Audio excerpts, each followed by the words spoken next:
Okay, we are back with Austin Allen. I will start with Parker Gabriel.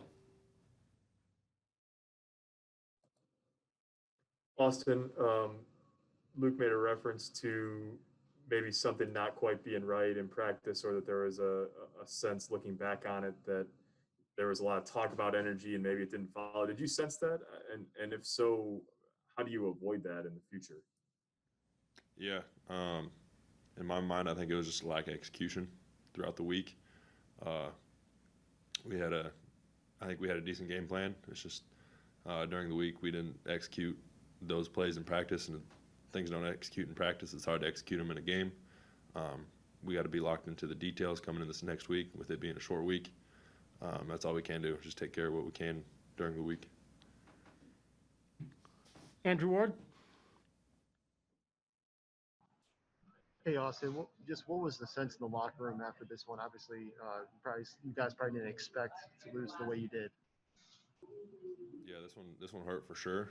It hurt even worse because one of our brothers is down. Got taken off the field. I can't imagine. It's part of football, but I can't imagine the pain his family's going through right now. In the football game, it's just our lack of execution is what hurt us, and I think everybody felt that, and just we all knew that this week coming up is a big one, and we just got to take care of us moving forward. Can you describe that scene a little bit with Collin on the field, and what was going through your guys' mind? Yeah, it's just, I mean, like I said, it's a part of football. You see it happen all around the country. It's just hurts a little bit more when it hits close to home, like it did with Collin, with a brother. But you can tell on the sideline that we felt the presence of him leaving. He's the leader on this team. But I think Luke Reimer, Garrett Snodgrass, they stepped up in the end there and played some decent football. Sam McEwen. Hey, Austin, earlier this week you said, you guys are still trying to figure out during the course of the week the offense and how it works for you guys. How do you feel like that process is going once you hit the games? Do you feel like there's still hurdles that need to be cleared so that the offense runs more smoothly? And I'm speaking particularly about the passing game, because there appears to be times when guys are open and there's hesitation and there's guys running and all those other things. What do you think needs to click, and what hurdles still remain for that passing game to click? Yeah, I mean, it's not necessarily a lack of not knowing the offense. I mean, we only have a certain amount of plays every week. I mean, we lock into this set plays every single week. We just need to go out and execute it. Whether that be giving Luke or Adrian a little bit more time so we can get through our reads, or as a receiving core, getting off our jams that much quicker so we can get into the read a little bit quicker. I think just across the board is just execution needs to pick up.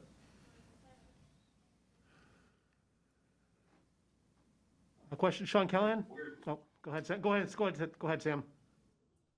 Well, where's the execution most concerning right now from your vantage point? What do you guys have to execute better in the pass game? I mean, like I said, giving a half second more time to throw. I mean, getting that much quicker off blocks to create quicker throwing lanes for Luke. I mean, it's just executing plays on offense. It's just simply, it just got to happen. And I don't think it was there completely today. Sean Callahan? Austin, how concerned were you just with the way you guys came out? I mean, did you see anything like this during the course of the week that led you to believe the team wasn't going to be prepared? I mean, just the overall focus level it takes to obviously win a Big Ten game like this. Yeah, we can't take any week off for granted coming off a win. I mean, that's something we need to get used to around here, is winning. I think coming out of the gates this week, we were very business-like. We were doing the right things. It's just a lack of energy going into practice. We're doing the right things, getting what we need to get done. It's just we're just going through the motions, kind of felt like. And that's us. That's on us as leaders to notice that and pick us up. Brian Christopherson? Hey, Austin, I know this would be maybe tough to know without seeing the film back, but how do you feel the blocking has been on the offensive side of the ball? Not just the O-line, but all over the field. Where do you feel you're at as a team with that? Yeah, I mean, that's something I do have to go back and see on film. I'm looking forward to going home and seeing that as soon as I can, because we can learn from this, even with the shorter week. But Coach Frost preaches it all the time. You can tell how good an offense is going to be by the way their receivers block when they're not in a pass or whatever. When they spring that last block 30 yards down the field, that's instead of a 30-yard gain, it's a 60-yard gain for a touchdown. And you could gauge an offense how good they are based on how their receivers block. And I'll have to go look at it, and we'll keep working on being a great blocking team. Any questions for Austin? Okay, thank you, guys. Thank you, Austin.